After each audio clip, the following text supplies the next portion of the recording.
Why are we in black and white? What do you mean? My jacket used to be purple. It still is. I removed the color from the video when I edited the show. Oh. How come? I thought it'd be fun since the movie is in black and white. Do you still have it? Do I still have what? The color you removed. Of course not. Never mind. Let's just start the show. Okay. Greeting, imaginary can of worms. Once again it is I, your Semolina of Cinnamon, your Vicar of Very Silly Attitudes, and your arched back of Frankenberry, B.L. Alley. And who might you be? I'm Claude Poll. I'm the ape, the abolisher of... Whoa. We need to come up with a different title for you. Okay. Welcome to 11 Views, Milking the Movies. What's the show about, Claude? We drink milk and talk about movies. And tonight's movie is Suspicion. Directed by Alfred Hitchcock, it stars Cary Grant and Joan Fontaine. And what milk are we drinking tonight? I don't know. I found it in the back of the fridge. Isn't that the milk we bought to make Swedish meatballs a while back? Maybe you should pick a different one for the show. I think it's okay. Whoa, I wouldn't do that. Ah! What the heck? Sorry.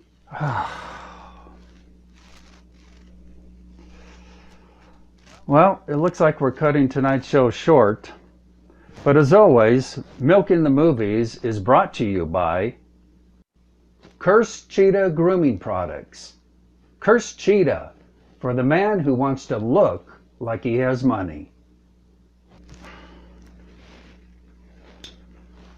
Go ahead and take us out. Everyone in heat has a story from hell that you have Yeti ears. All your hats with dew will glisten. And? If milk is bad, throw it away. Too late for that.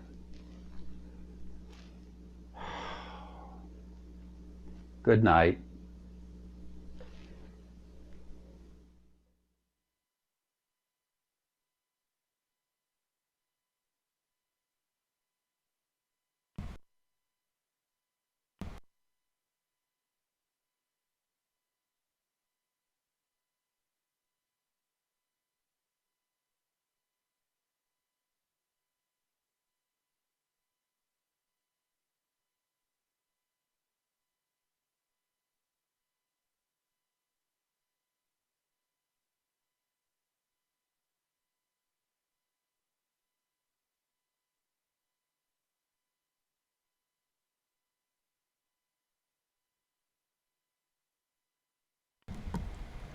Well, no one ever heard any of that because we were off. Anyway, hey, we Elizabeth. Had a whole spiel. We were talking. A whole spiel. You guys Apparently, didn't hear anything. Didn't hear anything. Well, hey, what can you do? You know, that B.L. Alley. What a cut up. Oh my God, he's so hilarious. So hilarious. Yeah. Those are. He's getting more technically proficient with his VFX every day. Yes, his effects are awesome. Well, this movie's definitely a change of pace from our opening tonight. Yes. Yes, it is. It's definitely a change of pace. Tonight, we have a very interesting movie. We have Carlo Mirabella-Davis's 2020 film. This movie came out in March of this year. Yeah. So this is our latest movie. It's our 69th episode of Eliza Views. Whining about movies. Whining about movies. And I thought I was being cheeky by picking Swallow. Get it? Boy, was I wrong. And after watching this movie, I feel like I've done it a great disservice by trying to use it as part of a joking title. Right. It is not that. I think this film is what independent cinema does best. Yeah, I mean, I think giving it a review is going to help this movie because I was reading the reviews on IMDb and half the people were like, "Oh, I didn't get it," and I was like, "What? This is a really This movie, it started out, I thought it was going to be some Cronenbergian body horror thing, not realizing that the affliction that it deals with, pica, is a real thing. It's a real thing. And I didn't realize that. Before we talk about this, I think we definitely need to dip into our Dark Waves Red Blend. And did you get this at Trader Joe's? Of course I did. All right, well, let me fill you up with your Trader Joe's Red Blend. Awesome. Oh. Yes, please allow me. All right. Now, Elizabeth, this movie stars Haley Bennett. Yes. And it opens with Haley Bennett is a newly married woman. She is. She's married a very strikingly handsome man who is from a very well-heeled, rich family. Yep. Her father-in-law, has bought her a house, a beautiful house on the Hudson River in this gorgeous area. It's a beautiful mid-century, like 60s hipster house. It's amazing. But from the very beginning, and I think Haley Bennett's performance in this movie is incredible. I mean, it's really very great. still on her face. It's amazing. Yeah. So she did an amazing job. she seems to be kind of wandering around this house, this sort of desolate, empty landscape. Yeah, so she's kind of bored with her life, or she, Yeah, so what is this movie about? So, Well, first of all, cheers to a film that really Cheers. knocked me out. And cheers to Carlo Mirabella-Davis. This film is beautifully directed and beautifully shot. yes. So what is this about? So, this is about a girl, a woman who finds herself in a marriage where she has become very small or unseen. Her I like that. Small and unseen. Not physically small, but Yes. small in terms of the lives around her. Nobody really seems to... Nobody pays attention to her. She's like an accoutrement, like an ornament. She is. She's like an ornament. And she's married to this wealthy guy, and he's very connected to his parents. Yeah, he's working his way up the family business. Yes. He's working for his I father. think it's a law firm or some kind of firm. Yeah. Some kind of firm, and he is now made a director, so he's on his way up. And his parents are very wealthy, and they seem to coddle him. Yeah, he's definitely a mama's boy. Yes. And so this girl, you don't hear about her family or anything, but she finds herself within this family. She's now, married into this family, and her husband, it seems like he's nice to her, but he's making her disappear, basically. Right. He has really no interest in... No. I mean, she cooks and cleans and does everything for him, but there's no connection at all. There's no connection, and I mean, he says he loves her and that, she's great and she's perfect and he loves her just the way she is. Well, yeah, he does, because she does all the cooking and cleaning and doesn't complain and doesn't really say anything. And meanwhile, when he's off to work, she's this poor little mouse, just kind of vacuuming, cleaning. She doesn't know what to do with herself. Playing some version of Bejeweled on her phone. Yeah, so she's basically been erased. So, now, how did you feel about that at the beginning, seeing her life portrayed this way? Because I had mixed feelings about what I was seeing. I thought I completely understood it, because I've kind of experienced something like that. Very much so. So it felt very real to me. Like, that's very realistic. That can totally happen to a person. Absolutely. Well, at first, it's sort of like I was looking for meaning in the beginning of this. Yeah. I'm like, why doesn't she do something? Yeah. Why don't she why doesn't she have a hobby? Why doesn't she, Speak go up. shopping? Or why doesn't she, tell her husband to, And there's a great moment early on in the film where they go to dinner with the parents. Yeah. And the son has just finished telling the story, regaling his mom and dad, and then he actually says to her, why don't you tell this story? And Yes. she clearly doesn't want to tell the story, but she then starts telling the story, and then the father interrupts her and says something. Oh, I got to tell me about work. God, how many times has that happened to Yeah, me? well, completely. Even on this show, it's happened to you. How many times has that? I mean, you're watching this, and it's painful because you realize she's in real pain. She is. She doesn't know what Nobody to do. sees her. Not even her husband, not his family. But at first it bothered me. But as the movie went along, I came to realize it that bothered me too because I wasn't understanding exactly what was happening at the beginning. and I didn't understand this movie was all about the pathology and she's had a lifetime of this before we get there. Yeah. And I thought at first I didn't really like her. I'm like, speak up for yourself. Right. But then as it moved along, I started to really hate her. The mother's trying to bond with her, but it's always sort of this condescending. Oh, very condescending. Coming and they want her to be. There's at one point the mother says to her, you know, you should grow your hair longer because my son really loves long, pretty hair. Right. And you want to just punch her in the face. Yeah.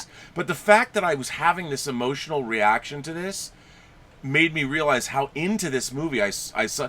It started out like the first 10 minutes I'm like, but then I sort of fell into empathizing with her. Yeah, at first you're kind of annoyed with her, which is probably how most people react to Yeah. someone who is, is meek and shy and doesn't, people don't like that. So they stay away from it. They don't like it. They're like, get a life. Why don't you do something, But once you start really seeing what her life is and realizing what is happening, then you're like, oh my God, this poor girl. This poor woman, like this is not okay what's happening I to mean, her. she seems so sweet and nice, and yet And all she wants to do is please her husband. So that's it. that's all she wants to do. And even that, I mean, he brings over friends, and then we see something. Then something happens in her. There's a Well, first of all, she gets pregnant. She finds out she's pregnant, and the first thing her husband does is call his mother, and then he has a moment with her. And even then, it's calls the mother, and it's the. I'll tell you something. It's been a pet peeve of mine. Yeah. When I was a kid growing up, I never heard parents say, "We're pregnant." Oh. It was always. That came out in like the late 90s. I fucking hate that shit. I do too. I hate it so much. When I hear it, to me, I mean, I'm not. We talk about men and women and boundaries and this and that and the other thing. We're pregnant. I fucking hate that. I fucking hate that too, and let me tell you why. Because when you're pregnant, there's no way that your mate is the one who's pregnant. Because trust me, you're the one going through all that shit. And it's not fun. And when he says that, she's looking at her she's taking a pregnancy test, and then it cuts to him on the phone. Like, you don't have the moment where she says, I'm pregnant, and they have like a moment together. It just cuts to the son calling his mom going, we're pregnant. Yeah. I was like, I hate this dude. Oh, I hated this him dude. even before I that. hate this dude. Because it felt all too real to me. But then it made me, I mean, I was sympathizing with her more and more and more as I was being drawn in. And really not much is happening plot-wise. Yeah, it's true. It's all emotional, and you're looking. It's all about her psychological state. All about her, and that it's so beautifully shot, and the scenes of alienation. It reminded me of like an Antonioni movie. Yeah. One of the Antonioni Ennui trilogy films I love so much. Yeah. So so she gets pregnant, and then her mother-in-law comes over and brings her a book. She actually like startles her, just comes into their house. Doesn't knock. Oh, I let myself in. Yeah. Startles her and gives her this book and says something about how this book got me through my pregnancy and helped me with postpartum depression. As if you're going to need that. Well, like, clearly already the mother-in-law had said something to her previously, kind of implying like get a personality, basically. Right. And so so she gives her this book, and in this book, so she starts reading the book, and in the book there's a phrase that she latches onto, and it says, do something out of the ordinary. Do something unexpected today. Yeah, do something unexpected every day. So she immediately gets up and goes over to her little treasure box. Yeah, there's a box of like detritus she's found on the beach. Yeah. Shells and a lock, a padlock, a rusty padlock, Yeah. and stuff that I gathered she found. Her little treasures. Her little treasures. And the funny thing about that is they don't make a big deal about it, but the fact that it's in this glass box, obviously these little things they mean something to her. She's found them and she's collected them and she's put them in this box. Yeah, she can relate to these discarded little The things detritus that of other nobody people's wanted. lives. Yeah. Yeah, it's a foretelling of, So she goes into her little treasure box and pulls out one of her marbles, and she puts it in her mouth. And I'll tell you something. It's really great because when she lifts it up to look through her eye, it shows the light refracting onto her face, the red. Yes. And you kind of know. If I was in film school, I'd be like, well, this is the red light that tells you something is about to be wrong. It's the flashing red of the ambulance that she needs in her soul. Or some shit like that. But anyway, and then what does she do? So then she puts the marble in her mouth and she swallows it. And then she gets this little, smile on her face, like it made her feel good. Yeah, it gave her a something, a Yeah. jolt. And then her husband comes home. Yes, and that evening they're hanging out in the bed, and she's kicking her feet and humming a little song, and he's like, "You're very happy. What's going on? Why are you so happy?" And she's like, "If I tell you, you promise you won't laugh at me." And he's like, "Of course I won't laugh at you." She actually tells him, I did something unexpected today. Yeah. And then he's like, "Well, what?" And she pauses for a minute, because she is about to tell him, but then decides not to, and says instead that she picked blue curtains for The home theater. For their movie theater, their home theater. And even then, he says, "Oh, that sounds great, but that sounds like a little hipster. Are those the right colors?" Yeah. She questioned. He hasn't even looked. She's just told him this thing that she's done. He hasn't seen it. It's him making her. Yeah, and I was just like, I hate this motherfucker. And it's super subtle. That's why I think this is so well done, because the way he treats her on the surface, he's so nice to her. He loves her. He's so, he's so accommodating. And no, he is controlling, and he's making her this big. Well, it's funny because he's like the scion of the family. He's very handsome and tall, and he's got the perfect haircut and the beautiful clothes and all that, and he should be like a prince of a guy, but he's just a monumental, entitled, I went to prep school in an Ivy League college douche canoe. Right. But his parents aren't even that classy. They're like mid-range. They're not like old school Hamptons that have ties to the halls of power. They're like nouveau riche douche canoes.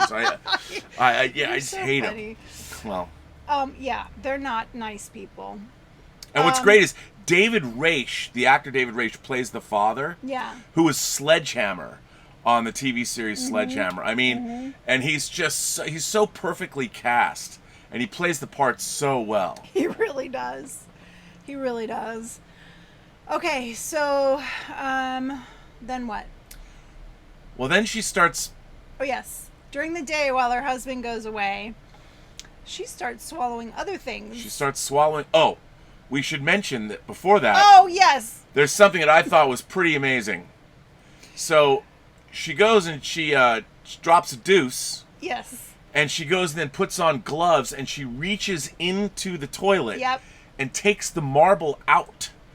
And she cleans it off. Cleans her marble. She cleans it. That's gone through her body. Yes. And she puts it on like a silver on her nightstand. There's a tray on her for a makeup tray, dresser table. And she places her marble there. And they don't really ever in the movie explain the meaning of that to her. But I thought I'm like, how interesting that this thing that is passed through, in my mind, I'm thinking, it's passed through her in a way, her soul that's so empty, that needs to be filled, at least something went through it. You know, something went Right. through her. Something she doesn't have anything else inside her. No one's love, no one's affection.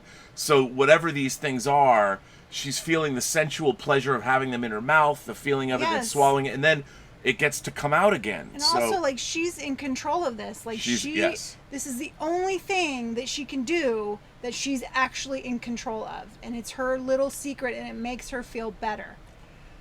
So, she now starts swallowing other things. So she finds a tack, a thumbtack in the vacuum. And by the way, that scene when she's vacuuming, she's furiously vacuuming. She is so mad because She's in she manic. just came back from her mother-in-law's after some, you know, her basically telling her to get a personality, and that she was that she married her son for money. Because Right. she asked her, "What do you do for work?" Well, it's funny. You think they're bonding, like they're having a nice bonding, and she that says, was not a bonding session. "No." And she said, "Well, I Nope. used to work in retail. I worked at, you know, like Bed And Bath then and Beyond or she's something." giggling nervously because she knows that her mother-in-law is judging her. So she's kind of uncomfortably giggling, "Oh, I was in retail," and also downplaying it. "Oh yeah, that's all I did." But then she also mentions how she would go to interviews for advertising. So obviously she has like either a degree in advertising or illustration or something. And then the mother's like, "So you got it pretty good," like insinuating, like, "You snagged my son. You married into the." Oh but, yes, it but was very passive aggressive. but you also get the idea that she did the same thing. That Yeah. she knows exactly. But the thing is, our character and her character. Plus, she also says, "So, are you faking it till you make it, or are you really happy?" Yeah, are you faking it till you make it, or are you really happy? That's right. The mother says The that. mother says that to her. Because the mother is just such a see you next Tuesday. Oh, she's terrible. Terrible. So passive aggressive. That whole family is passive aggressive. So, yeah. So when she gets home, she's like furiously vacuuming and finds the tack in her vacuum, and puts it in her mouth and spits it out because it poked her tongue. It poked her tongue. She's bleeding. Her tongue is bleeding. And then she goes back to the kitchen where she had spit it out. And she puts it in her mouth again, and this time she swallows it. She swallows it. And I was mortified. Mortified. I mean, it's really hard. It's such a subtle thing. And I didn't realize pica was a real thing. It's a real thing. It's a. I've watched documentaries about it. And- I love studying disorders and psychological things, and I love psychology. So this kind of stuff, yeah, there are people who actually eat dirt and actually will choose their dirt. Like they'll go to specific spots for certain tastes of dirt. Well, what I really, again, I really respect, I really admire the director, Carlo, who's doing this because, as if I know him, I should call him Mirabella-Davis. Director Yeah. Mirabella-Davis. The way, this is not histrionic. It's not No. like, dun, dun, dun, she just ate a tack. No, Rawr. no, not at all. No, it's totally psychological, and it works that way on the audience. Like, you're totally into this. And then, you know she's pregnant. She's pregnant. So you're and thinking- she just swallowed a tack. It's heart-wrenching when you watch it. You're just heartbroken for her because you know, like, wow, she's messed up. Like there's some major something that happened to her in her life. Yeah, she's messed up, and then again, the husband's. It's another great scene. The husband brings over all of like his work friends. They're all uber New York douchebags or Yeah. whatever, and then she is expelling this tack, and it causes a lot of bleeding when it comes out. She's furiously trying to clean up the bathroom, Yeah, the blood, and there's somebody banging on the door. Yeah, it's her husband. And her husband's like, "Is everything okay?" And then he goes out, and she cleans everything up. And she walks out, and then one of the husband's friends comes in that she does. doesn't know, and he looks at her. It's and so weird. He it- comes in because they were standing by the pool, and then the one guy just comes in when he sees her because the whole front of the house is glass. So he comes in and he's like, "What's wrong?" Because she's like wiping blood off of her dress. He's like, "What happened?" And she's like, "What?" Yeah, so, and then he asks her if he can have a hug. Yeah. And she's like, what? Yeah, and She's like, I am married to Richard. and he goes, I'm drunk, and I it was better than not asking for a kiss. You know, and then He's like, I'm lonely. Yeah, I'm lonely. And it was interesting because when she said that, suddenly she changes and Yeah, she thinks realizes about it. and she opens her arms. She's like, okay, come in, let me give you a Right, hug. very enthusiastically. And they hug They do hug. for a long time. And what's interesting is she turns her face and she nestles into his shoulder. And it's not, it could have been weird, like, is this going to go into some kind of rich people swinger party? Like, that's why all the boys are over there? Yeah. And it could have been. There's something weird. Like, the whole thing is just weird and off-putting. But you see her, and she turns her head, and it becomes a moment that she desperately needed. Desperately. She needed a hug way more than that dude did. She did. She did. Absolutely. Yeah. So, and then later that evening, you see that did they show her putting the tack? Yeah. Putting the tack next to her marble. Yeah, she puts the tack next to her marble. Yeah. Yeah. So, okay, so then I guess the next scene is they go for the ultrasound. Is that the next scene? Or Well, no. no. She goes on. She eats something else. She swallows a battery. She swallows a battery. And at that point, I'm like, no, please don't do that. Please don't swallow a battery. She swallows a battery. And then they cut to a scene where they show all her little trinkets, and now it's like a whole line of stuff, but you don't see the battery. You don't see the battery, it's not in that line. But she's eating a lot of things. Like there's a jack, and there's like a big little statue, like little figurine, like an angel. But it's kind of big. It's kind of big, and you're like, oh my! I mean, it's horrifying that she's eating all these things, and she's pregnant. But then she has something happens. Oh no. Then she's gonna go to the. Then they go and have an ultrasound. So. And what's funny is, even because you think the way it's done is you think that, okay, you're not aware the battery wasn't there. You just see a whole lot of stuff. You're like, oh my God, she's been eating and defecating these lot of things. So you don't think about it. Then she goes to the ultrasound, and you're hoping everything's okay. Yeah. And horror of horrors. Yeah, they're doing the ultrasound, and he's all excited. Oh, the baby, and then the ultrasound tech is like, wait a second, there's something else there, and then she freaks out, kind of. She's like, uh-oh, and then they look around, and then they cut to the next. They cut to like it's an endoscopy. They've got a.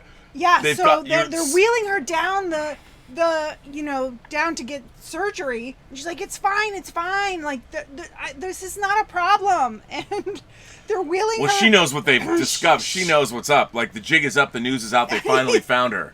The renegade who had it made. Yeah, and she had already passed so many different things. Like, she's thinking, oh, this is not a problem, trust me. And they're like, yeah. And so they take a scope, and they show the scope, like, going down in her throat, and then they, like, this little pincer thing into her mouth, and they start pulling stuff out. And it's not just the battery, it's like 4 things. They pull 4 or 5 things out of her mouth. One of them was the battery. And then everything changes. Yeah. The husband and the parents. Yeah. Suddenly she's like psycho, pregnancy, cut to scene, craziness. They're back home, and the husband is like, what the fuck? And he's like throwing things around. He's like, what's wrong with you? And why are you doing this? And yeah, he's pretty upset. It's pretty brutal. Like the whole... Yeah. And now, she's trying to, like, it's okay, don't worry, I'm fine. Mm-hmm. This, that, and the other thing, but the husband knows, and the husband's like now horrified. Yeah. But now all hands are on deck because she's pregnant, and everyone thinks they're trying to chalk it up to the fact that, well, she's pregnant. Women get crazy when they're pregnant. Yes. So there's a lot of it's going to be fine. Denial. Yeah. So you see his mom like teaching her how to make smoothies, and then they hired a nurse to take care of her. And when they introduce him to her, she's like, what is this? I don't need this. Like, I don't need a nurse. I'm not an old person. And they're like, no, this is, you need this to keep you from doing what you're doing. Yeah. And then she also has to go to therapy. Yes. She goes to therapy, and she goes to therapy with her father-in-law. The mother and the son. It's just the father-in-law and the son and her. Yeah. And they're talking about this, and the father's looking down his nose at her, and he's all horrified. Like, get rid of this. I mean, you can tell what he's thinking. Well, no, he's just trying to fix a problem at this point. He's like, we're going to fix her, have this baby. He's probably thinking, we're going to fix her, have this baby, and then you're going to divorce her. That's what he's thinking in his mind. Right. And the therapist says, listen, I'd like to talk to your wife alone. Right. I'd like to talk to Hunter alone.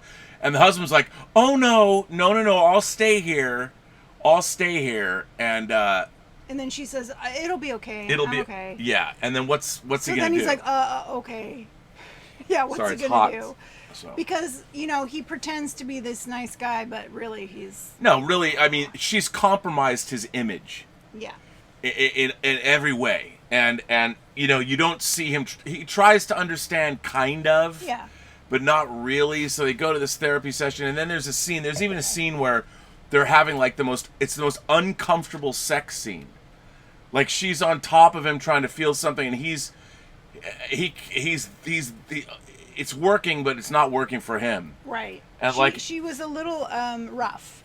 She was rough, and he's not into it, and it's so great. She rolls off him having climaxed or whatever. Well, that's you skipped a scene. There was a party, and the reason she did that was because of what he did at the party. Oh, I thought it was late. I thought it was okay. I thought it was after. All right. She was kind of punishing him because he... Right, okay. So, I thought that was a little later, though. No, the party comes before the sex scene. Because the reason he says he didn't finish, and then she rolls over, and she's like, well, you need to apologize for what you said. Oh, right. You're right. Okay, so, but this is important. So, they have this dinner party. Yeah. And with all the friends, and it's packed, and she's made all this food, and she's beautiful. I mean, she's a beautiful girl. She is. And she's got this beautiful dress on. She's always wearing these beautiful dresses, and she's serving all this great food and everything, and she's bringing the hors d'oeuvres around, and there's one of their friends, this Asian girl.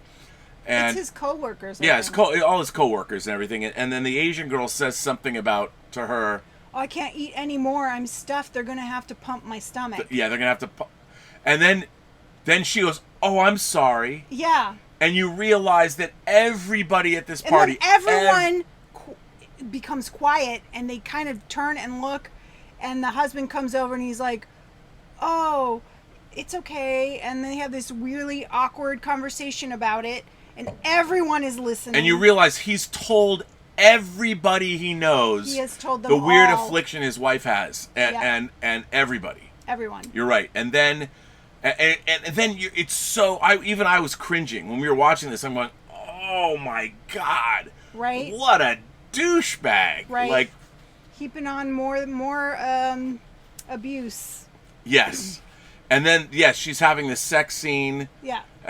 And what another... This is another... Even though these scenes are very spare...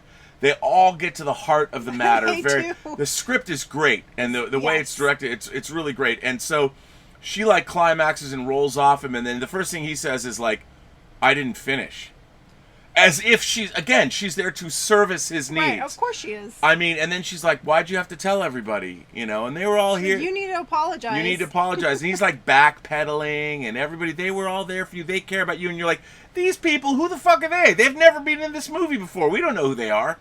And they're not her friends. We as the audience. He said, I'm sorry. And then he's like, I just needed the support. I needed the support.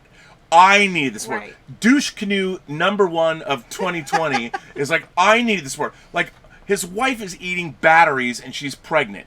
And he needs support? Right. I mean, like, you've had mommy and daddy support your whole fucking life. Right. But like I said, he comes off as like this really nice, doting husband. But he is subversively abusive. Right. He's the passive aggressive abusive that it's a special kind of abusive. It's a special kind. I know that kind. Not from you. Yes, not from me. Thank you for To clarifying. clarify. I'm not coercing you to tell all of the people watching this that it's not from me. Not from Rob.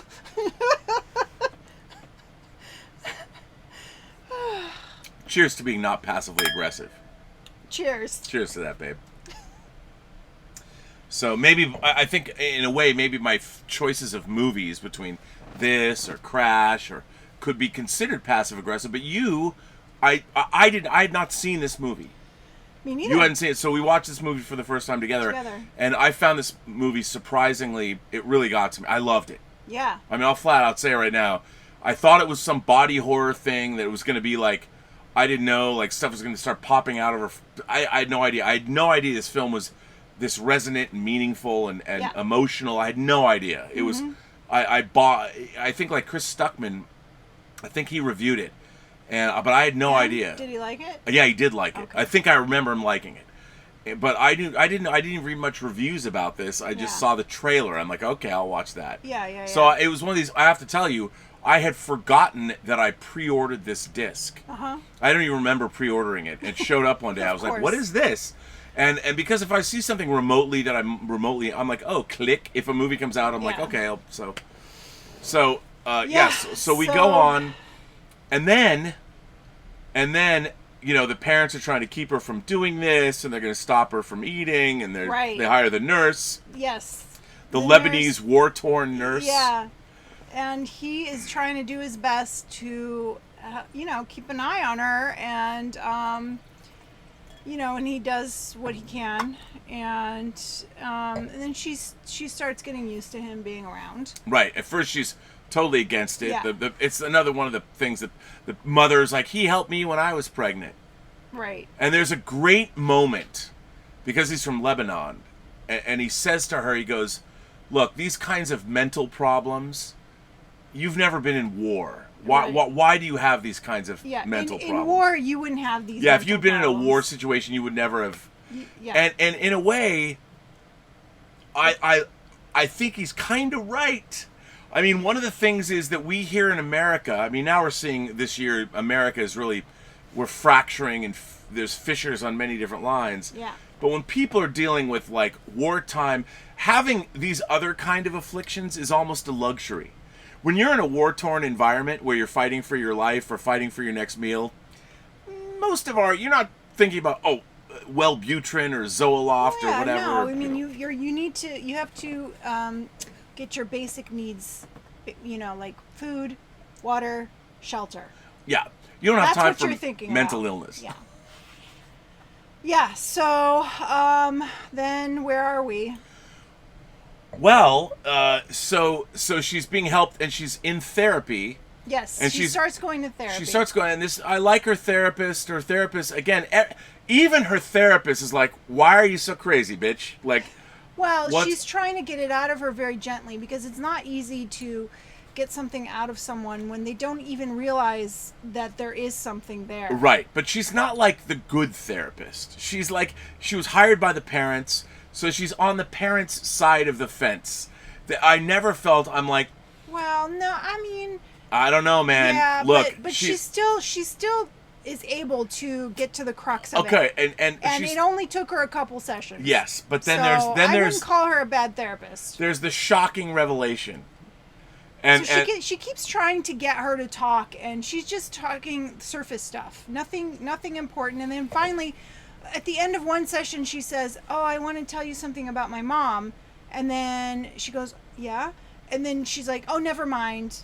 And then she's like, And then she's like, "I have to go. It's so and so's my husband's party. That was the party. It was his birthday party." And so then the next session, she brings it up again. "You were going to tell me something about your mom." "Oh, like I told you before, my family was great. I had a loving family, and my sisters love me. My mom loves me. My stepdad loves me." Now, what's really interesting is through all of this, she's never contacted her own family. Right. We've never seen her own family. No. She's never called her mother ever. Right. For help or advice, and that was interesting. Yeah. So then finally she says, "Oh, okay, I'll tell you about my mom." And she says, "My mother was raped." Well, at first Oh, she just she's like, says, "My mother was." she says, I need to tell you about the rape. Oh, yeah, The rape. The rape. And it's like, the rape, and you're like, oh my, and it's, by the way, for us as the audience, you're like, wait, what? Yeah. I mean, it was a revelatory moment. Yeah. You're, oh my God, what rape? Well, I knew something was going to come out because this girl is traumatized and there was something happened. Yeesh. So when she says, "Let me tell you about the rape," and then she goes on to say, "My mother is a very conservative person, and she was raped." And then the therapist asks her, "Well, did she consider, terminating the pregnancy?" And she's like, "Well, no, my mother is very conservative." From a right-wing religious background. So she wouldn't do that. "My family doesn't believe in abortion, whether you were raped or incest or anything, for any reason." And the therapist is like, "Okay." And then she explains how her mother went to a bar. Well, if her mother was conservative, why would she go to a bar? Hey, look, why is Jerry Falwell Jr. watching his wife get boned by the pool boy? Who knows? So, well, I mean, it is a headline news story, yeah. and So anyway, even religious zealots got to get a little something anytime soon. Come on, Yeah, some. We're biologically hardwired for that too. By the way, some people go into ministry to cover up things they're hiding. Just saying. Anyway, yeah, where were we? So the rape. Well, yeah, so her mom goes to a bar. This guy buys her a drink, and then she has her drink, and she leaves. And the way she's heard the story is he's followed her home, he breaks into her house and, rapes her. And we find out now that our main character, Hunter, is the product of that rape. Right. And the therapist is, floored. She's just, blown away. And so, by the way, were we as audience members. That's when she says that her mother loves her, and her sisters love her, and her stepdad loves her, and there was no problem. And the therapist is like, you don't see a problem with that? She's like, no. And then, another. Then she's like, "Do you want to see a picture of my dad? Oh, yeah. You want to see a picture of, what did she call him?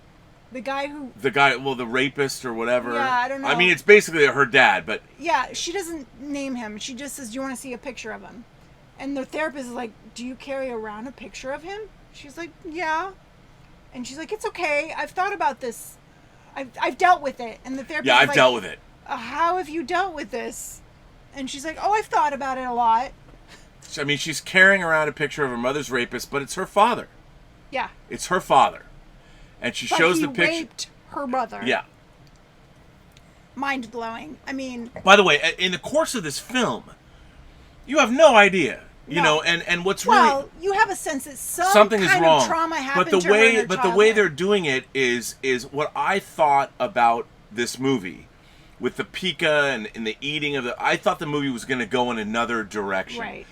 This revelation, totally as an audience member, it pulled me back into a reality. And this is why it becomes very real. Yeah, this is why I love this film, because I thought, okay, I'm getting off on the horrific. She's eating these things and she's pulling it out of her dookies or whatever, and I mean, I'm like the horrific, and then suddenly, I'm the whole experience of this movie changes when you hear this revelation. Yeah. And this is a very hard thing to do when you're making movies, when you're writing films, when you're directing films, editing films, to do this to an audience. Yeah. And you and I were sitting together watching this going, and I felt like I'm following the story, but these revelatory things I was being played. And that's the best kind of movie to me, is when you're in a situation where you're following the story and you think, oh, give it to me. I'm getting my story that I want. And then suddenly it's wrenched away from you, but not in a bad way. No, it's like you Where- get a punch in the face. Your worldview is then altered irrevocably, and you're like, oh my God. Yeah. I knew it would be some sort of childhood trauma, but like this blew me away. Like, wow. She's the product of rape, and her family. And then her, the therapist is like, you know what she's thinking, right? And she's just sitting there like, when she's telling her that her mother, was so sweet and she's so nice. And, the therapist is like, and then she's like, did she hold any resentment towards you? And she's like, no, she's so sweet and nice. And the therapist is like thinking, yeah, right. But then you realize, the therapist is thinking, all right, and then you're thinking like, this woman has spent her life trying to please other people. Yes. She just wants to please, she just wants to be loved. And the sympathy, even though she's eating batteries and whatever, and picking it out of her shit, you're totally now, I think, on her side. Oh, yes. You feel for this girl. And then... Yeah. And then, okay, so then she goes home and she is gardening. She's doing her little flower beds. And her husband, pokes his head out of the window and he's like, talking to her. Oh, that's so pretty. And the therapist is in the background watching her. I mean, the nurse. The nurse. And then you cut to a scene where, her hands are all dirty. Well, she has a moment where she's holding the dirt and she's like thinking, oh, I want to eat this dirt. Yeah, I'm going to eat this dirt. The Pika is taking control. So, but her hands are dirty, so she runs inside and she's going to go wash her hands, and she runs to the bathroom and her husband is in there shaving, so he's got his phone on speaker. And he's talking to the therapist. Talking to the therapist. The therapist is betraying every patient doctor confidentiality that is against the law. The therapist is talking about this rape and telling him. Yeah, this is like she should lose her license kind of shit. Tells her, and so the girl, of course, overhears that the therapist is telling him all this, and she is mortified. She's devastated. And, she goes outside, she starts hosing off her hands because, she's just so messed up. And her husband leaves, and she goes and she climbs under her bed. Yeah, Yeah. She's like freaking out in her bedroom, and she goes and climbs under the bed. And the nurse, the war-torn Lebanese nurse, comes, and at one point, he climbs, because he's truly trying to take care of her. He is. He is a good man. He's really, cares about her. He crawls under the bed with her. He does. And he's like, ooh, it's so dusty here. Mm-hmm. But she feels safe, and they fall asleep together. They do. And, he puts his hand on her back, and she grabs his hand. She takes his hand. Like, she just needs a connection. She needs any connection. Somebody give her a connection? Yes. And so they fall asleep, and it's much later now, and she wakes up, and the nurse is sleeping, so she gets up. She gets up, and he's still sleeping, and she slips out from under the bed, and she runs to the kitchen, and she starts opening drawers, and she finds this crazy, I think it's like a candy thermometer, because it got a pointy, or a meat thermometer. It has a pointy end on it, and has this little knob at the top. I thought it looked like a small screwdriver or whatever it is. Some kind of, it's like this long, and has a pointy end and a knob on the top. And you're thinking, oh my God, she is not going to swallow that, because it's long. Like, it's how's really it going to long. Get down your throat?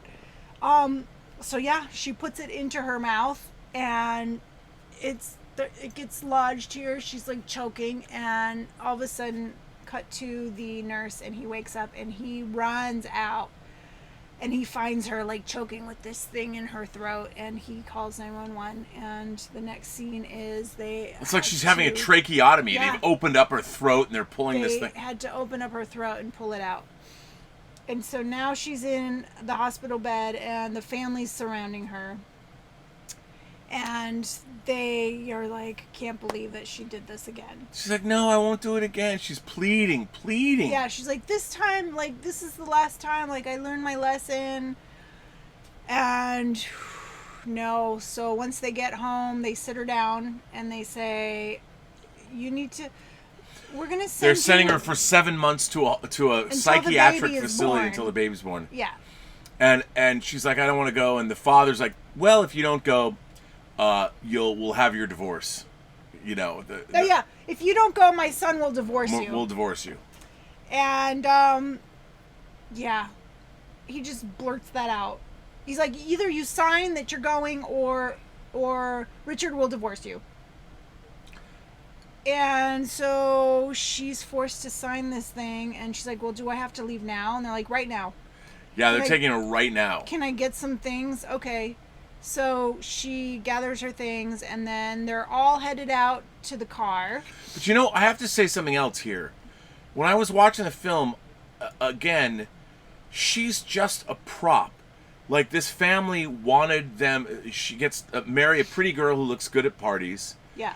They're not really interested in they've never really everything. Nobody cares about who she really is. No, and they don't care about. And who at she this is. point, it's all about, because I know a little bit about people like this.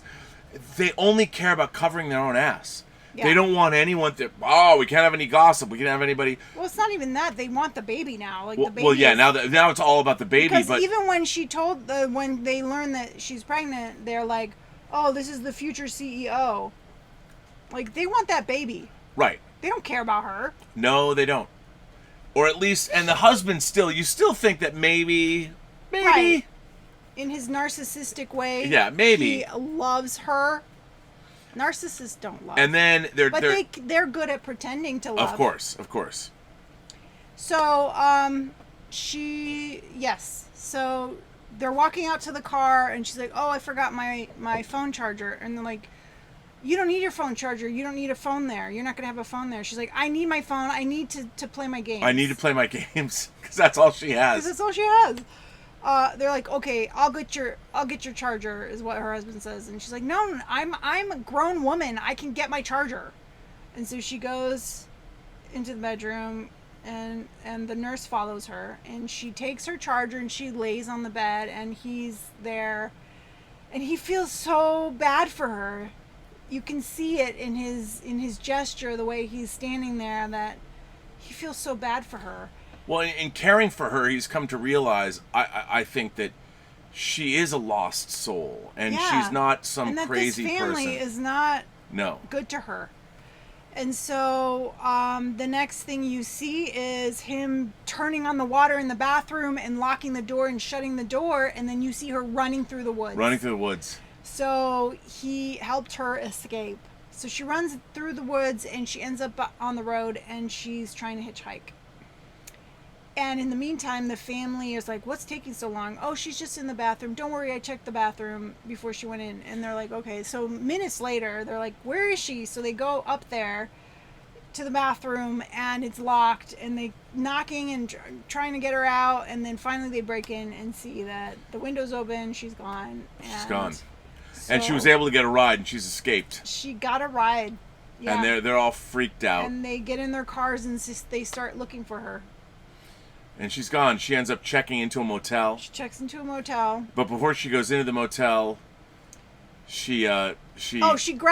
She grabs dirt. She fills her pockets with dirt. You know, and she goes into the motel and she calls him. She does she call him. She calls her husband. And clearly they've been driving around searching everywhere for her. And he's with the father. Yeah. And he has to get out, and he's outside talking on the phone. Because he's being super sweet to her. I miss you. I want it to be like it was. Just come home. You know. And she says, I still love you. She's like, I still have feelings for you. And I miss you too. And then he's like, please tell me where you are, and everything will go back to the way it was. And she's like, no. And when she says no, he freaks out. He totally flips. He flips, and he's like, you will never take my baby away, you evil, see you next Tuesday.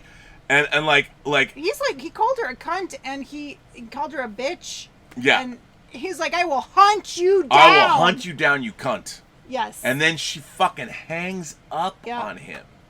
Hangs up on him. Yes. And this is where her awakening begins. Like, this is like a wake-up call. She is now... So, she stays overnight in the motel. She eats some dirt. She eats dirt. And then she checks out of the motel, and she goes to the payphone to call her mother because she has nowhere to go. Call her mother, who we've never heard from or So, seen or This is a revelatory moment. this moment was a gut punch. Yeah. A gut punch. I mean, it just confirmed what we already knew. Because after you hear her own husband, this guy, call her a cunt and say, "I will hunt you down. I just want the baby," which we've known this. Even as an audience, what I love about this movie is we as audience members knew this about him and the family, but we were giving them the benefit of the doubt in a way. Yeah. Like, okay, and I'm like, I understand that she's crazy and all this, but as soon as the husband flips, you know, as soon as he turns and says, "I will hunt you down, you cunt," I am so, and she too. Yeah. Like, and there's that no more word, pretense. I mean, that word is so intense. Like, he like, oh. For him to call her that, it just shows. Well, he finally drops. He finally drops all of the facade. His true self comes out. He's wanted to say this since the first time this all went down. You know, and by this time, this is why I think this movie is so fantastic. Yeah. Because for me, when you're watching, most of the time when you watch movies, it's a fairly passive experience. You get involved. You get emotionally involved. But this movie has jerked me around emotionally. And it's a low-budget independent movie. And I at first I was like, what is this? I was kind of distanced from it. And then it kind of pulled me in. Yes. And I've been jerked around and I get caught up in her... Well, whoever wrote this knows psychology. Ugh. And knows, like, a lot of disorders. Because, like, you've got the narcissism in here. You got the pica. You got the trauma. But what's so great when he calls the mother... When she calls her mom, when Hunter calls her mom, the phone call starts out and you think, oh, she finally has a port of call. Yes. She's her ship that's been adrift for her whole life, or at least for the last marriage, whatever. It's her, and her mother's like, hey. Oh, sweetheart, it's so good to hear from you. And then she's like, Mom, can I come home? It's an emergency. And she's like, of course, sweetheart. You could always come home.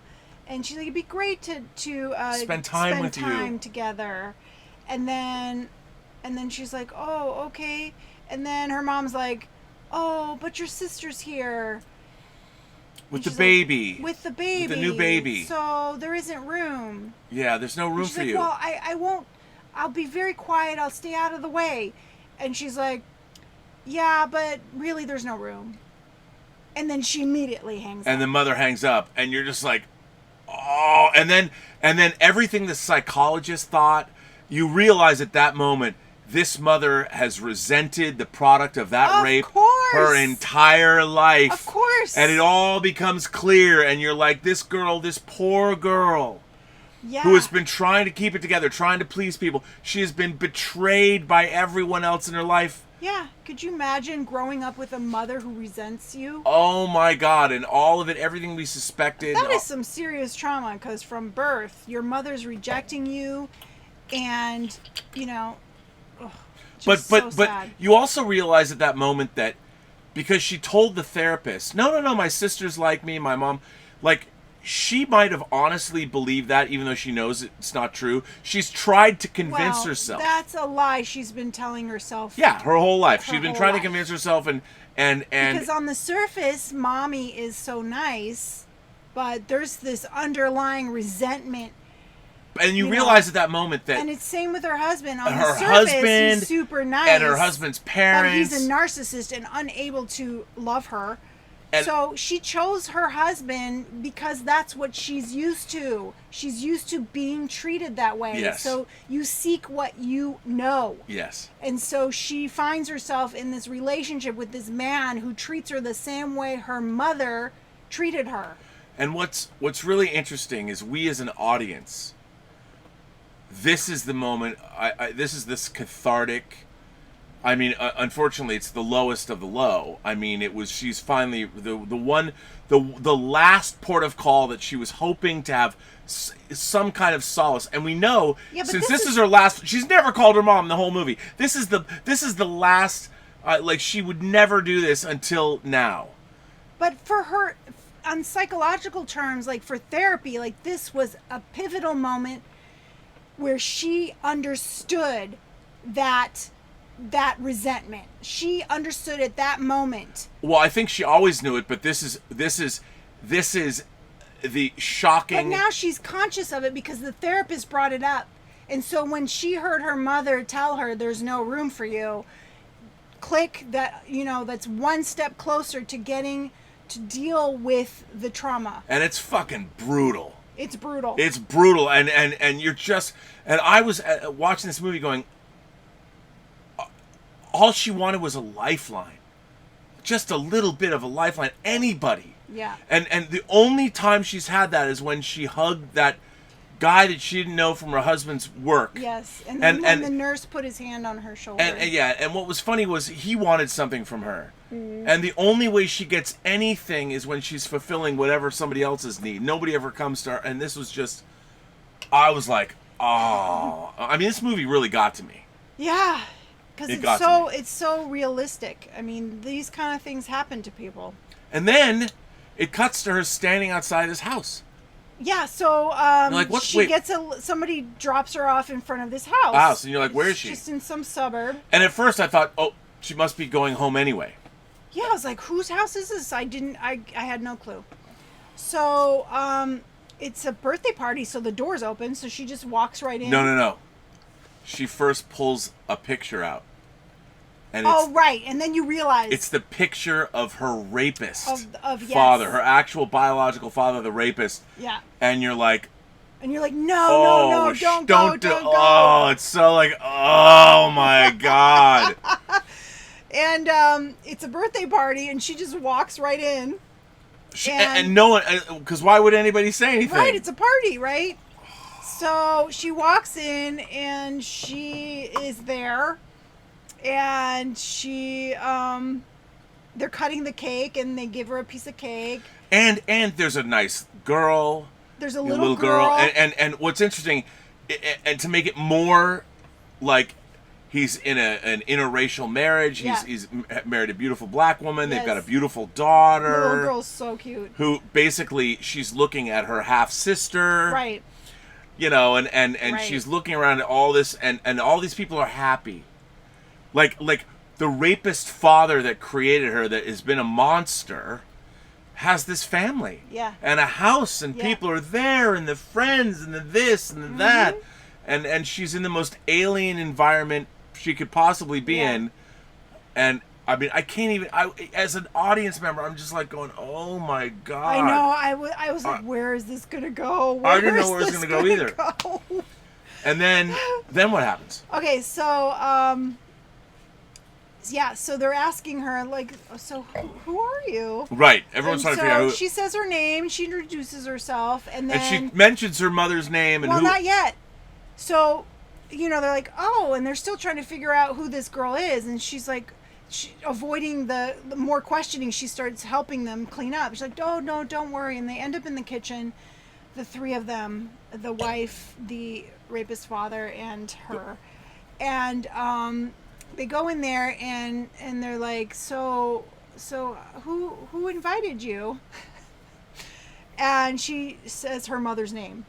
Her mother's name. And then the look on his face. The look, oh my God. And he's just standing there like with his eyes like, and then he tells his daughter to, why don't you go to your room? It's time for bed.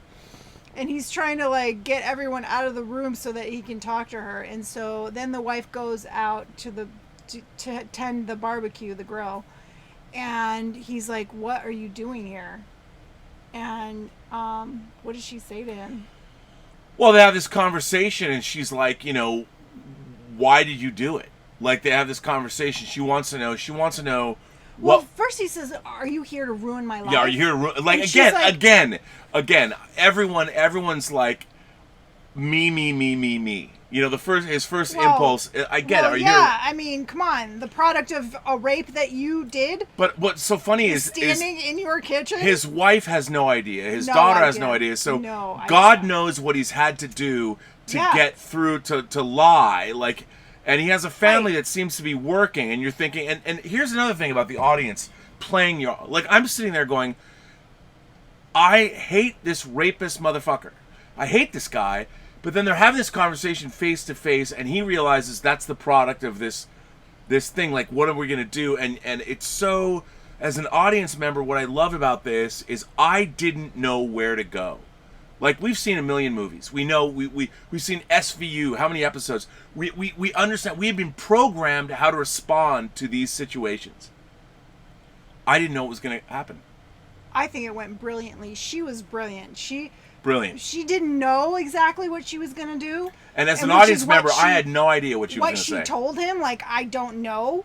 I'm still deciding, is what she said. That was the best. Yeah. I'm still deciding. And then, you know, she says, but I'm in charge here now. I'm in charge. You say it. I'm in charge. And then he reluctantly says, you're in charge.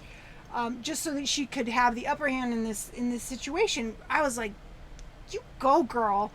And so then she confronts him. Why did you do this? Well, that's the thing. Why did you do it? Why did you do it? And he says because it made him feel like God. And I have to say, one of the most realistic, things I've read, he flat out told it exactly like it was. He was like, I'm an ordinary man. I didn't get what I thought I would get, and this made me feel like God. I could take something. Yep. And he was totally honest with her. And the way he you could see it in his face, like he was all the acting in this is brilliant. It's unbelievable. I was sitting there as an audience member. I'm like, oh my! Like, I'm like, is she gonna pick up a butcher knife and stick it in his face? I didn't know where it was going. Like because he's saying it the way he's like, I was God. You know, yes. like Alec Baldwin in Malice. You asked me if exactly. I am God, and I'm like, and then he said, and then he backs off. Well, then he says, I went to jail, and there I learned that I was nothing but shit. He said he was a shit bag. Yeah. Which a jail term, he was beat to shit. He was beat up, and then he realized that they don't like was rapists in prison. He was nothing. That he was zero. He was just a pile of shit. And so, and that was surprising to her. And yes, and so, she starts crying, and she says, "Am I like you?" And he's like, "Well, no." And that was, I have to say, again, you're She's watching like, this going, I need you to say it. I need you to say it. That I'm not like you. I'm not like you. And he does, and just the tears coming down her face, and it releases her. It releases for the very first time. She has dealt with this trauma in a way like that you can't even imagine. Like, I can't even imagine confronting a rapist father like that. So the next scene is she goes and she gets an abortion pill. She gets multiple abortion pills. Well, it's a pack of 5 apparently. And a woman, the doctor tells her to... You take the first one, and then in an hour you take 4 more. You put 2 in each cheek. Because she's still in her first trimester. Yeah, and at this point already you can see it on her face. She's at the mall. She's, eating fries. And she's at the fucking shopping mall. Yeah. She's at the mall. And by the way, she looks, her hair is pulled back. She looks like she's a teenager again. Yes. She looks like she's a teenager again. Yes. She's been reborn. And then it ends with her bleeding out into the toilet. Well, she bleeds out into the toilet. Yeah. And there's this great, long, single shot. She walks out of the stall. She leaves. Yes. And then we watch all of these other women. They come into the bathroom, out of the stalls, women of all shapes, sizes, colors, creeds, and you realize any one of these women could have a story. to tell. Like what I always say, every person has a story to tell. Yep. And this whole film is you realize like this is just one of many stories. I will say this, of the entire movie, the only time I felt that last shot, I'm like, okay. There's so many people all of a sudden in this bathroom. It's the busiest bathroom ever. Apparently a movie just got out. It's in a mall. Like, so everybody just floods in, which is fine. The women's bathroom at the mall is always like that. I understand. I get it. But it just, the camera, that was the only thing. I'm like, but I got it. I understood because it's the last shot of the film. All right, so now we've taken a long time to describe this film. Let me ask you, Elizabeth, what did you think of this movie? This film was brilliant. I loved this film. It felt so real. Whoever wrote this really knows. Carlo Mirabella-Davis. Yeah. Well, he knows a lot about psychology, or maybe this is like a personal connection to this kind of story. A lot of women were the keys on this film, too, so yeah. I'm sure he had a lot of insight. This felt very real. There was not a moment where I felt like, oh, yeah, that's ridiculous. That would never happen. Yeah. I too, I thought this movie knocked me out. I mean, it cost nothing to make, but it was to me, this was like, it's one of the great independent movies. I mean, unfortunately, I know it was at Tribeca, so it has been, people recognize this as being a good film, but I don't think that, I mean, it came out during COVID. It made $2,000, $2,500, and it was the share of the. I mean, it's too bad. People might discover this movie. Yeah, it's too bad. And then some of the reviews, people didn't even get it.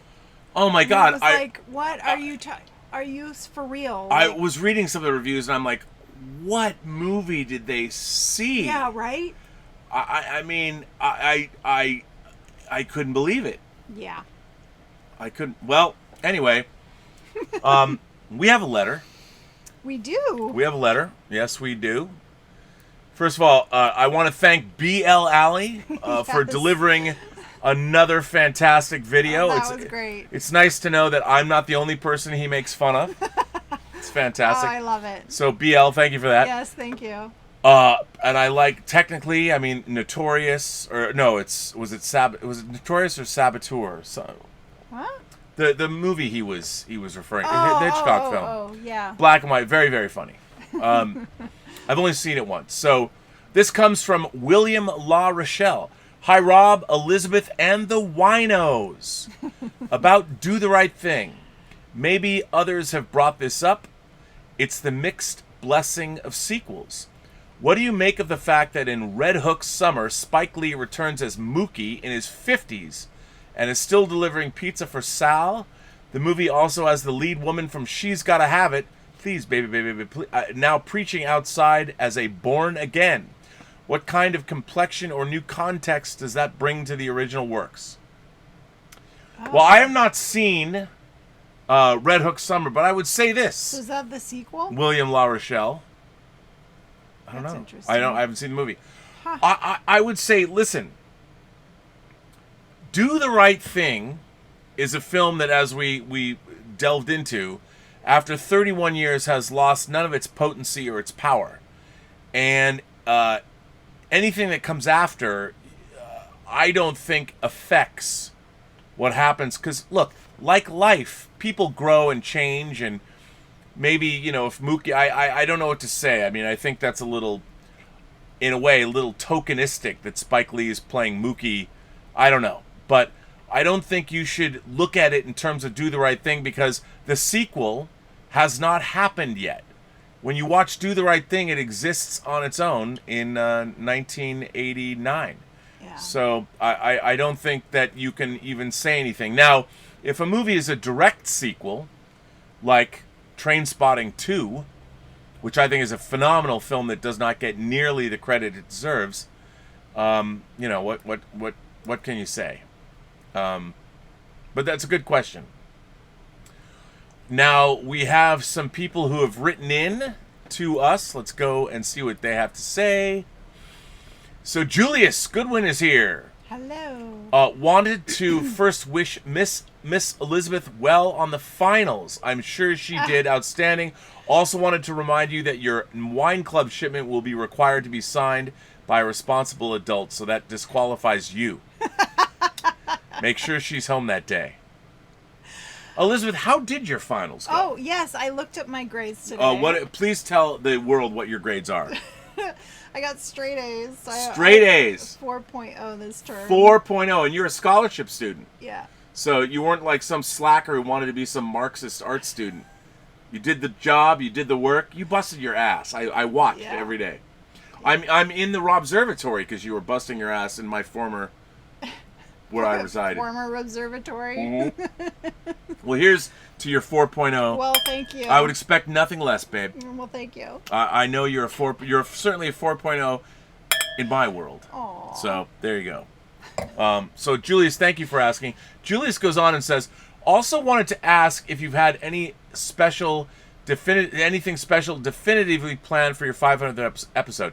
Cake, wine, special guest stars, appearances by John Campea as various other web celebrities, a circus bear trained to do hula hoops. Don't keep us in suspense. To be honest, no. For the 400th episode, I was getting interviews, and it was a lot of work. It took hours to edit those interviews. I've been doing so much more stuff on YouTube lately, and I have not. And I feel like I might be disappointing everybody because, I keep setting the bar so high, but I felt like, the only reason that I've done 500 episodes, or that we've done now 69 episodes of this show, is because of you out there. Yeah. And while, I have a few things that I'm going to do, but for the most part, I don't want the 500th episode of Robservations to be me talking or look at me. Look at how many interviews that I've done. I think the 500th episode of Robservations should be about the Post-Geek Singularity. The community that has risen up. I had no idea when I started doing Robservations that I would have an audience at all. I really didn't. And the letters that I've received, the connections I've made with people, the people that, not just me, but Elizabeth has met, like you, Julius, that's what this channel is all about. Yeah. And I think if I were to make it some extravaganza about me, I'll make the 600th episode about me. But, people ask me my pronouns. I, me, and mine are my favorite pronouns. All right? But not for the 500th episode of Robservations. The 500th episode of Robservations should be about the audience. And I think that's what I'm going to do. So, because the audience, after all, I wouldn't have done 500 episodes if it wasn't for the audience. We wouldn't have done 600 or 59 episodes of this, 69 episodes of this show.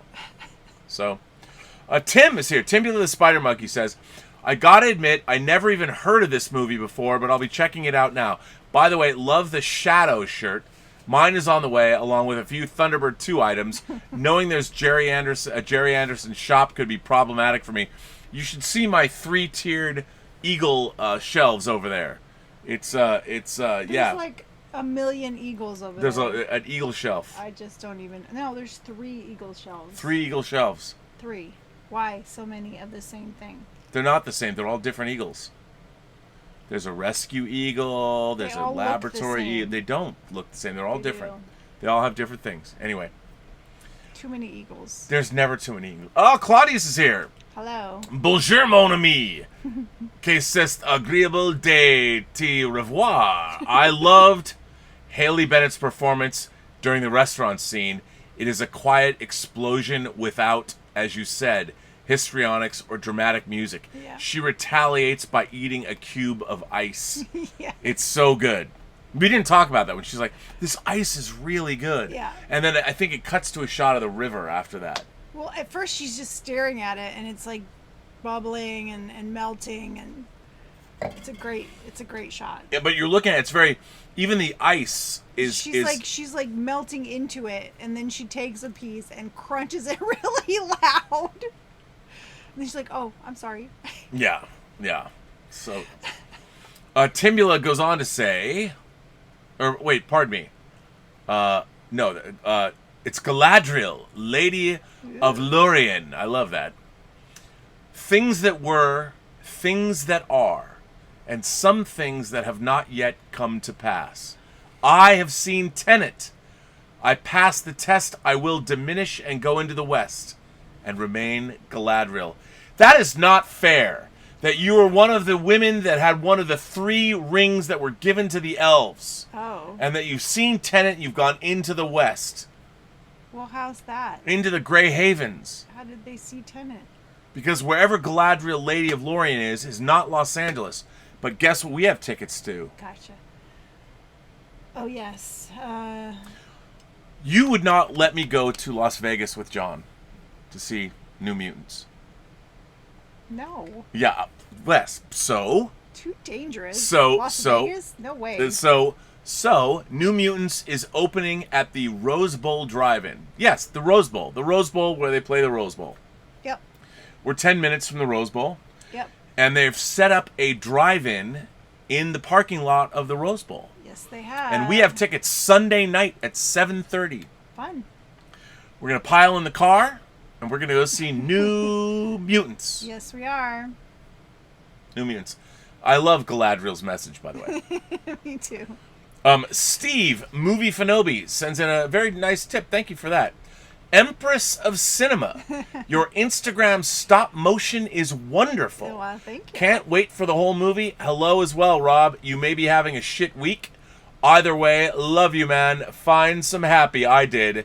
I got some Fringe tattoos this weekend. Good night. When you say Fringe, do you mean the TV series Fringe?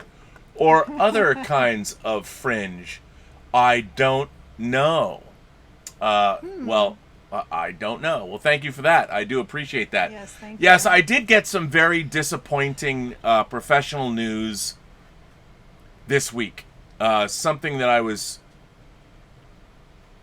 Which, look, Hollywood, it ain't show friends, it's show business. And there was something going on that I don't want to say what it is, out of my control. I certainly put my best foot forward, but we were thwarted by what I would like to say was demographics. Literally demographics. And I have to say that even though the word was no, and I am not therefore going anyway, demographics thwarted us. But you fight on. You fight on. No. We have to see because they haven't popped up for whatever reason. Oh, well, now you lost it completely. Oh, no. Where did that go? Why haven't they popped up over here? I don't know. And that's why it's been weird. It's been bizarre. Damn it. Just swipe it this way because you swiped it that way. Oh, I didn't mean to swipe it that way. I don't know how. You didn't. I don't know how I can get it back now. Hold, please. Maybe I can do this and extend it outward. No. Oh, wait. Viewer activity. There we go.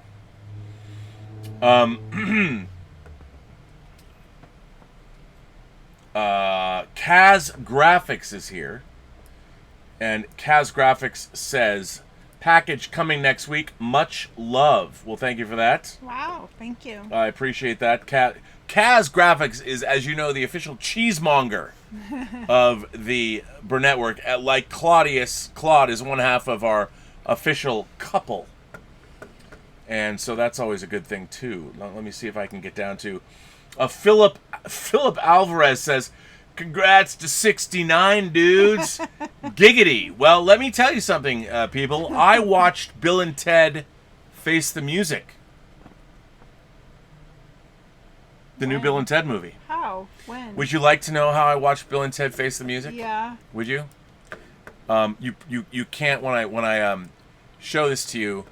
You can't explain to people what this is.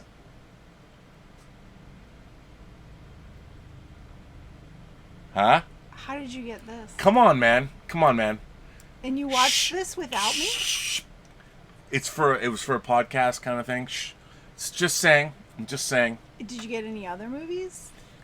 What do you mean? Did I get any movies? I mean,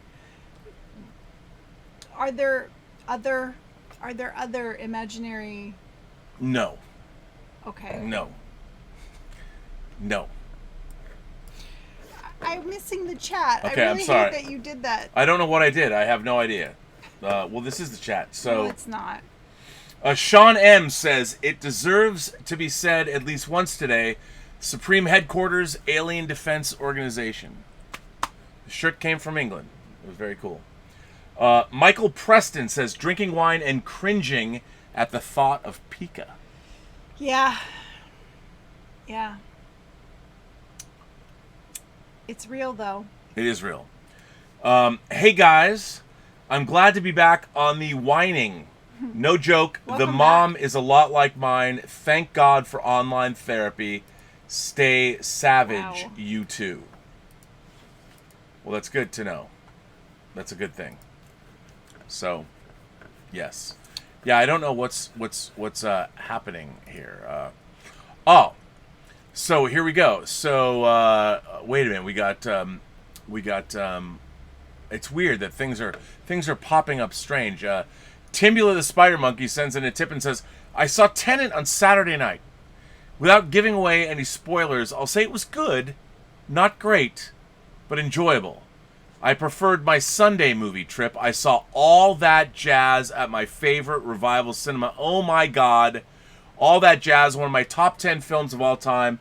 The movie that made me want to be an editor. I love All That Jazz so very much." Claudius says, "Elizabeth, felicitations.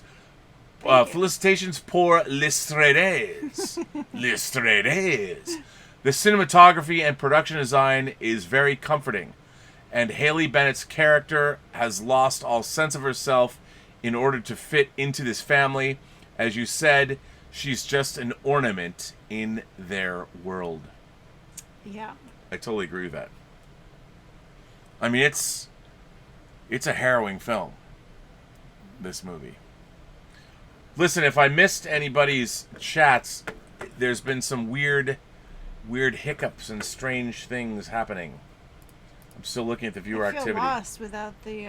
I know I don't know what happened. It just I did something. I apologize. I do.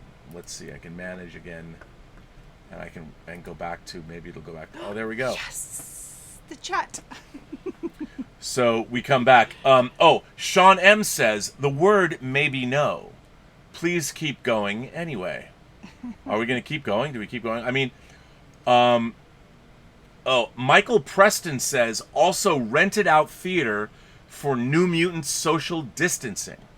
Oh. Well, we're going to the drive-in, and by the way, the drive-in at the Rose Bowl goes on during the day as well because it's an LED. It's a LED screen, so it's really bright. But I wanted to go when it's dark. Oh yeah, I'm so glad. So we're going at dusk. Oh, good. I wouldn't want to see it during the day. That seems weird. It does seem weird. It is weird. So, Movie Fanobi says, "Fringe this series. Sent you some pics on Twitter. Sorry about your news, but good luck on whatever's next." Oh, hey, listen. This bad news was not something. It was not something that torpedoed a project. Let me put it this way: it was some place I thought a project was going to go, and after many weeks of consideration, it was torpedoed because of demographics. That doesn't mean that it isn't going to go someplace great. It just means that we spent the last 3 months waiting for an answer and didn't get it. Things are good. Tonight, I have to, I'm working on a project. I owe notes for a project tonight. That's really good. It's Hollywood, man. It ain't show friends, it's show business. So. That's right. Right. So, do you know what our Friday movie might be? It is Romantic Friday. Well, I didn't know if we should continue with what we said. We were supposed to do. No, we kind of swept that under the rug. I have a suggestion. Okay, do you? People have asked if we would do a classic horror movie. Okay, why is that romantic? Bride of Frankenstein. Ah, yes, okay. James Whale's Bride of Frankenstein. Yes, I'm down. Are you down? I'm down. Okay, so that is our movie for Friday, which, again, a movie about unrequited love, really. Bride of I haven't seen Frankenstein. it, so I don't know. You've never seen what? I haven't seen it. I haven't seen it. It's so good. Like, you'll love it. Good. I'm gonna look forward to it. Okay, so whining about movies, Romantic Friday, Bride of Frankenstein, James Whale's Bride of Frankenstein. Yes. Oh my God. You're gonna love it. Yeah, I can't wait. It's so good. It's a good movie for Romantic Friday. Bride of Frankenstein, the original Awesome. Bride of Frankenstein. Well, Elizabeth, so Kaz Graphics says, I've seen Tenet, no spoilers. First half is like, what the fuck? Second half is, oh my God, open up your high school physics books. That's all I can say. Well, that sounds good to me. I'm like, I'm good for that. I want to see that. Really?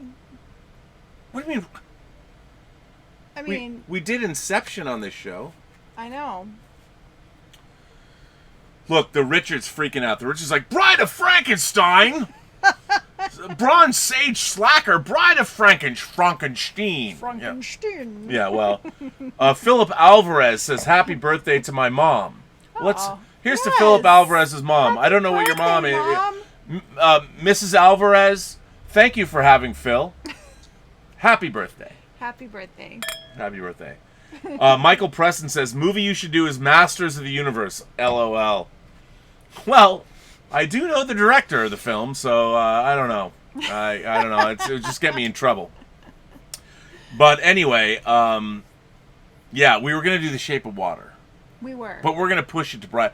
Guillermo Fine. del Toro would say, oh, that's good. You should do Bride of Frankenstein. Yeah, Oh, that's good. It's good. I think he would. He would do that.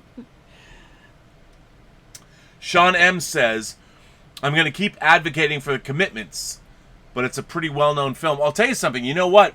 I heard from somebody from Ireland today who said, the Irish don't know Sing Street, and it's one of the great Irish movies. Thank you for doing it. Yes. Come on, my Irish people. Oh, well, I'm not Irish, but I love Irish people. Watch Sing Street. I love Irish people. That's like Jerry Maguire. I love black people. No, I love Irish people. Okay. Do you like black Irish people? Sure. All right. I like Irish people, too, because they make Kilkenny the cream of Ireland. Yeah, I don't know. I've always been, like, Look, attracted man, to Irishmen. I thought I was Irish until I took, genetic Well, tests. you are part Irish. But I'm more German and French. No, I don't think so. I will say this. The first time I went to England to interview, the first time I was in London my entire life, it was in 2001. I went to interview Christopher Lee, just me, by myself. And I went into the Dorchester Hotel because we had rented a suite to shoot this interview. And I get into the elevator to go up, and the next level, this guy walks in. He'd clearly been up all night drinking. And he grabs me. He grabs me and he goes, "Oh, you Irish? You got a great big ruddy Irish face. I like you." And that's true story. And then he got off on the next floor, and I'm like, I must be Irish. That was before I heard my genetic history. Anyway, Sean M. says people know Sing Street. Well, I'm just telling you. I'm just conveying what was said to me today. So, Elizabeth, we're down to our whining about movies scale, our bottoms-up scale. Yes, our bottoms of films. What is our bottoms-up scale of films? Our bottoms-up scale is from 1 to 4 glasses because there are 4 glasses of wine in a bottle. 4 glasses of wine in a bottle. Yeah. And okay. And on a scale of 1 to 4 glasses of wine, what would you rate Swallow? I'm really tempted to give this 4 glasses. I know that's really high, but I really, really appreciated this film. I thought it was very well thought out. It felt very real to me, and yeah. I'm all about authorship. Yeah. And the intent of the directors and what they were trying to do with this film. And I found for a low budget independent movie, I mean, you can't necessarily, if you were to put this up against Apocalypse Now, you can't say that. You keep okay. But you keep now hang on. doing that despite the fact that you keep saying each film should be rated on its own. Right, and that's why I'm equivocating here. Yeah, but you I'm just saying, compared it to another film. No, but I'm not. No, I'm just saying. I'm trying to explain to the viewers why I'm going to give my rating, and my rating is also 4 stars. Pardon me, 4 glasses of wine. I give this movie 4 glasses of wine because what they attempted to do, what this movie set out to do, what it was conceived of as being, and what they ended up doing with it, is exactly what they. I mean, it was beautifully realized. And what the whole point of my equivocating is to say that when you compare it to Apocalypse Now, movies should be judged on what they are, yes, not against other movies. Yes. And for what this movie set out to do, I feel it was a smashing success. Yes, I agree. And so for what this film did, it's not trying to be Apocalypse Now. It's an amazing. It was amazing. R.J. McReady. It's really funny that you say R.J. McReady because you could be R.P. McMurphy, but I know you're referring to the Thing. I don't like it when John is condescending to you. Well, hang on. Now, let me just say, I am a guest on the John Campea show. So remember, I feel privileged to be there. I like doing John's show. I am his guest. And it's his show. And if I felt that I was condescended to, I wouldn't be on it. John Campea is, for me, has been a straight shooter.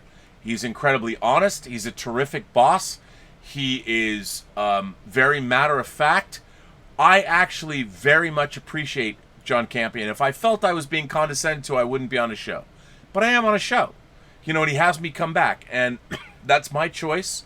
And don't think that if I had been on John Campea's show, I would have done this show.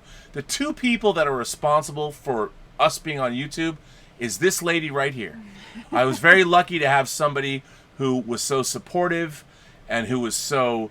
She said she bought this microphone. She bought this for me for Christmas, and if she didn't do that, I would never have done my own show. And it was also the late great John Schnepp, but I was his guest. But even John Campea, and both John Campea and John Schnepp talked about doing my own show. But if I didn't have this lady in my life, cheers to you, dear. Aww. Cheers to Elizabeth. I would not be here, and nor would she, because I wouldn't have done the show, and we wouldn't have done this show. I wouldn't be on YouTube. So, she's now a YouTube star. So, I don't know about star, but... Timbulus says... you missed his chat. I missed his chat. Well, it's weird, because... see, it's not showing up. Swag Props. Look at this. There's something weird going on with Stream Elements, because Swag Props is here. Hey, guys, how about... it's funny you say this, Swag Props. How about Predestination for a Whining About Movies episode? Yes, we are doing Predestination. We'll do it next week. I read an article about it. We are absolutely doing that. See, his chat didn't even show up here. Can you open the window a little bit bigger? Yeah, but it's not that. That's the top of the window. This is just weird. That's the top of the This has window? been weird all day. So you've looked at all the ones that are right there. Yeah. So where did all the ones... They're not. There's stuff here. There's stuff that we haven't got. So let me go back here.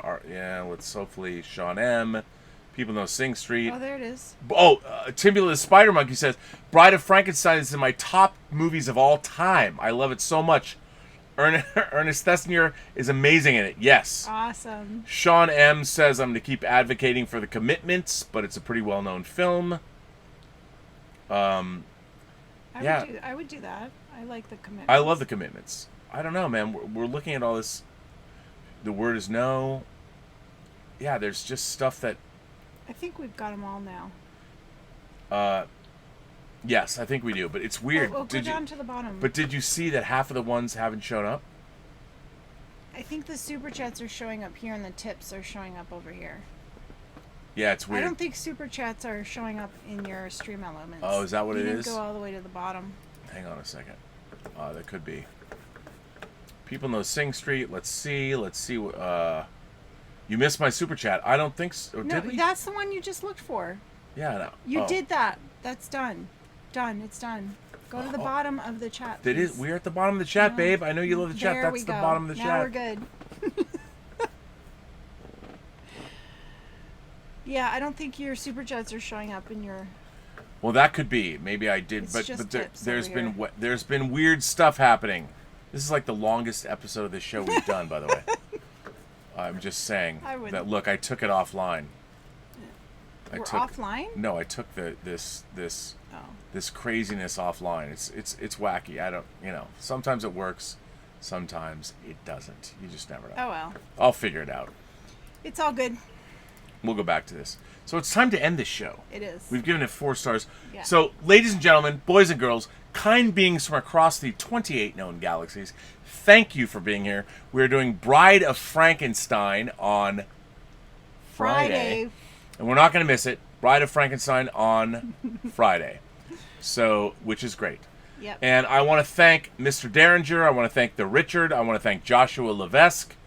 Who else is here? I think just the 3 of you. Thank you for moderating. My moderating staff is great. Find the Richard on the Post-Geek Singularity Facebook page.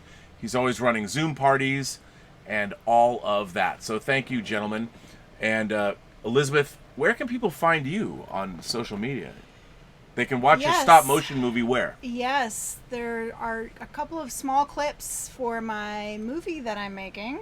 Yeah, you're making a with movie. The toys. Yes, on Instagram I am EG Bell, Belle. On Facebook I am Elizabeth Bell. And I have a Twitter, but I don't use it, so there's no point in giving that out. Well, you should start using Twitter because we can promote. Yeah, I have like 10 followers. Well, 'Cause I everybody don't here use would it. join you. Anyway, and thank you all for promoting this show and supporting us. If you want to write a letter or send me a video, I've been getting some good videos like BL Alleys, but I've been getting videos for the 500th Robservations, which will take place on Saturday. My God, what am I going to do? You can go to the Burnettwork.net website, and on the top right-hand corner, you can send us videos or send us letters, and I read them on the show every day, and we will read your letters here or play your videos. So, yes. Yeah, I have a question. I have a question for BL Alley. You have a question for BL Alley? I do. Is BL Alley here? I think he is. So, have you seen Swallow, and how many glasses of milk are you going to give it? Wow, how many glasses of milk? When you're talking about Swallow and glasses of milk, the euphemisms can fly fast and furious. And what's really interesting, I will say this, I didn't mention this before, but now that I've had a glass of wine or two, I can mention this. The movie is called Swallow, and the end of the scene where he says, "I didn't finish," does end with a little BJ. Yes, it does. Yeah, so Yeah. again, if you want to go even further, someone else is victimizing her. Yeah. And in a way, I didn't finish, so please swallow my essence. Even though he doesn't know what he's doing. I wasn't going to mention that, but why not? Oh. I can. So, BL He's Alley. saying, nope, I left. Oh, come on, man. He did leave? Oh, he left. No, he's right there. Anyway, let's cheers to BL, because that was a great video. It was so good. It was really good. It was really good.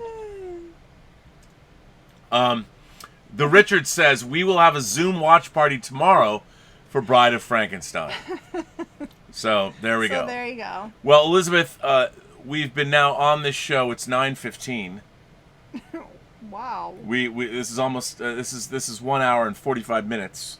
You're kidding. No, How did we go so long? because we're that great. It's like Tim Matheson in "Don't flatter yourself, Otter. You're not that great." And he goes.